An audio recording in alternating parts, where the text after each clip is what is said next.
生殖器疱疹嘅臨床症狀係乜嘢呢？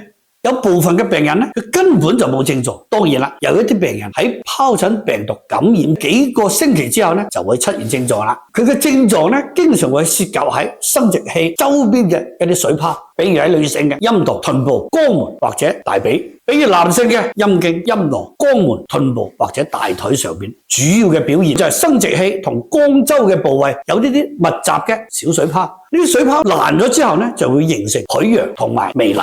有啲患者呢，仲可以出現其他嘅症狀，比如喺口腔、口唇上嘅水泡，佢仲有發熱、頭痛、乏力以及關節疼痛，仲會出現排尿困難。初次出現症狀呢，一般係最嚴重嘅，甚至有啲可以長達2個星期到3個星期之後反覆發作同消退。但係有啲人呢，可能每年都會發作一次，亦都有1到2次。喺發作之前呢，佢自己有啲預感嘅，比如呢，佢就會感覺有啲痕癢啊、疼痛啊。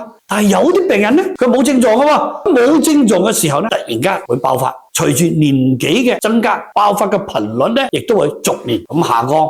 比如喺有啲刺激嘅情況下，日光嘅照射啊、月經期啊或者生病等等嘅情況呢，亦都會觸發疱疹嘅再次嘅發病。